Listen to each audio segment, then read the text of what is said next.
Hello. Hi, my name is Zorza and I'm a retired Navy veteran. I created this channel to help other military members currently serving, along with anyone who wishes to enlist in the Navy, regardless if it's active duty or in the reserves. I served on both sides.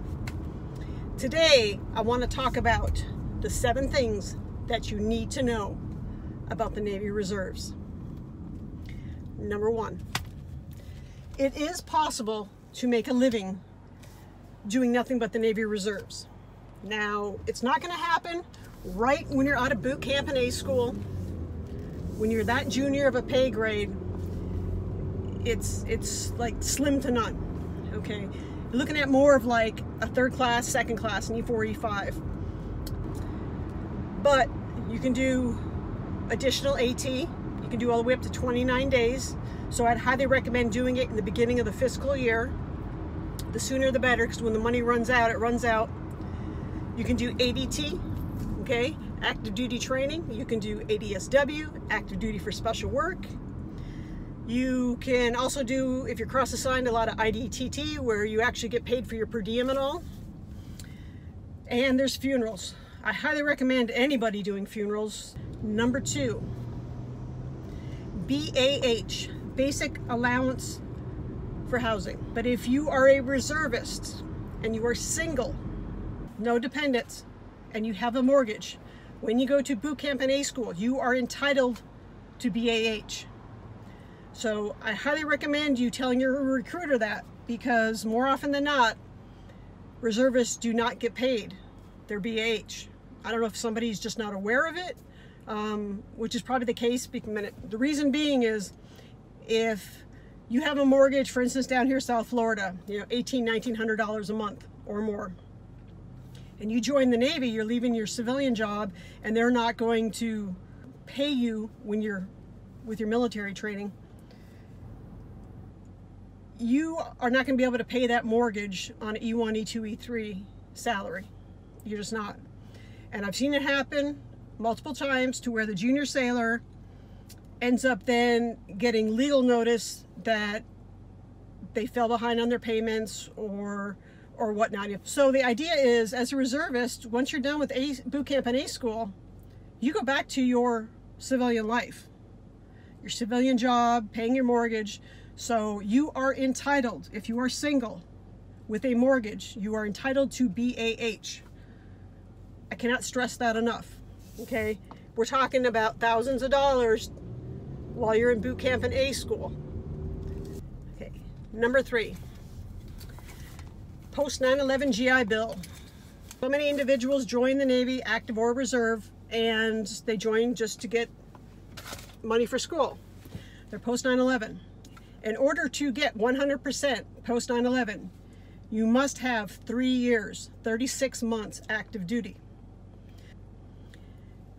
I have seen recently on some of the YouTube channels where individuals signed up in the reserves for educational benefits, and they decided to go with the Chapter 1606, which is your reserve GI Bill.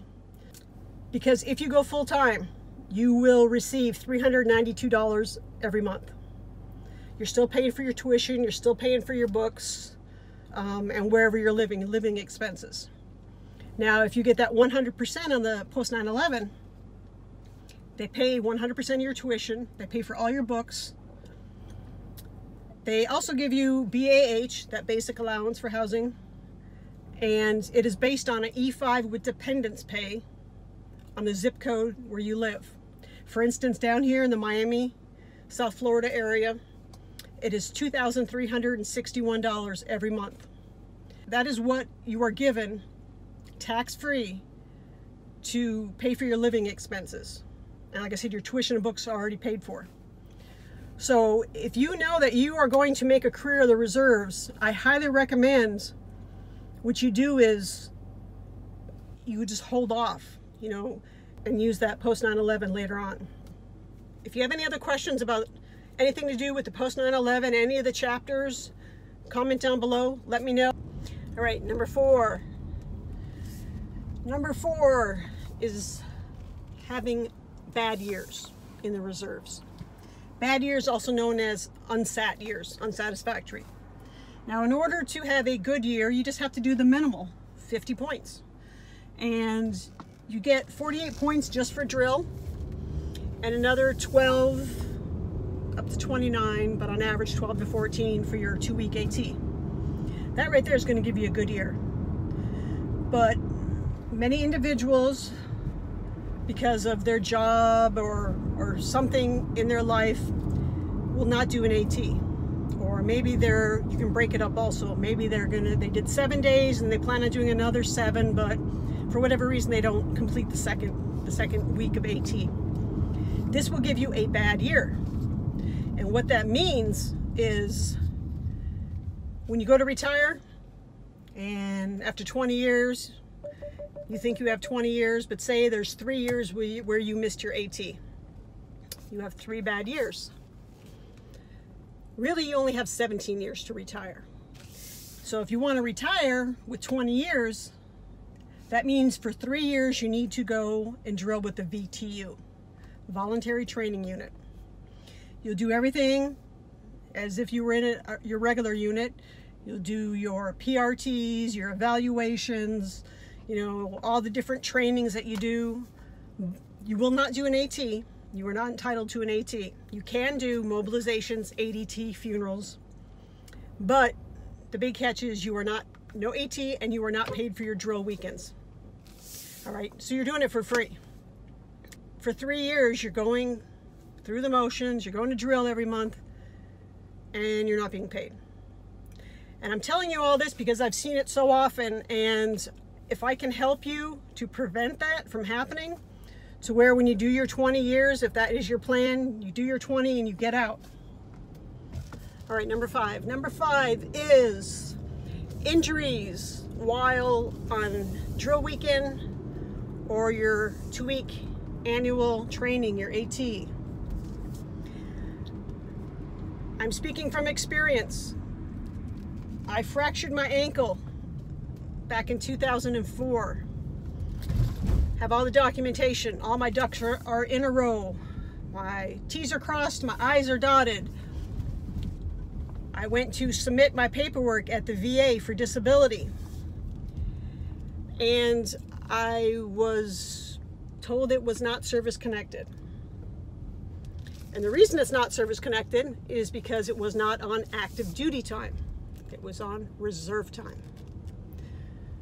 Number 6, retirement. Retirement is not the same for active duty and the reserves. Active duty, you do your 20 years, you leave, you get paid right away.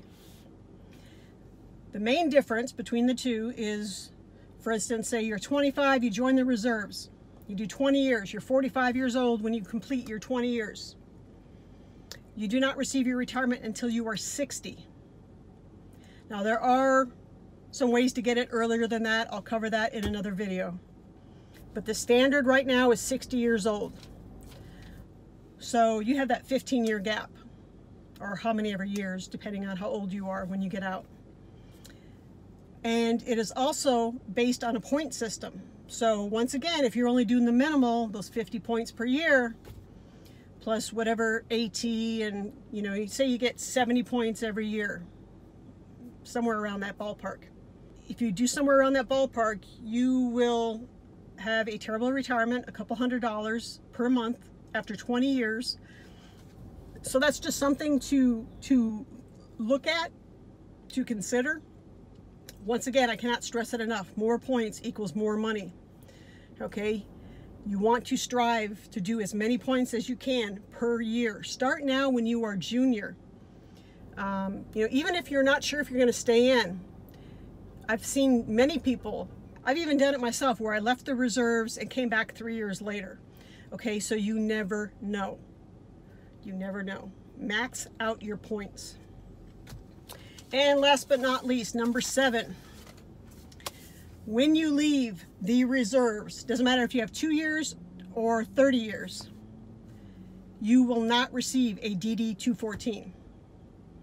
And the reason you will not receive the DD-214 is because that document is an active duty document. You will receive one once you complete boot camp and A school. Okay?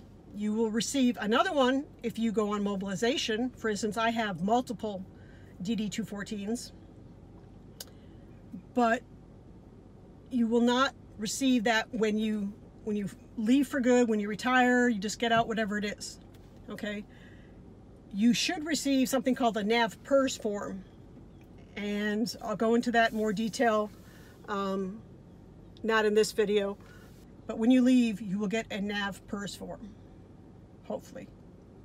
Whatever questions you may have about any of the topics that I covered, these 7 things that you need to know as a reservist, I will make individual videos, go more in depth, but if there's anything that you would like to know, questions that you have, comment down below. Please consider subscribing. I will be putting a lot more videos out starting this month, and I really want to know what questions you have so I can make more videos tailored to your needs, okay? I am here for you, all right? Like I said, I'm retired. I retired from the Navy, and I have a wealth of knowledge, and I want to share it with you so you do not make the mistakes that I made or so many other individuals have made that I've seen throughout my career. So until the next video, take care, be safe, and I hope you have a great day. Bye.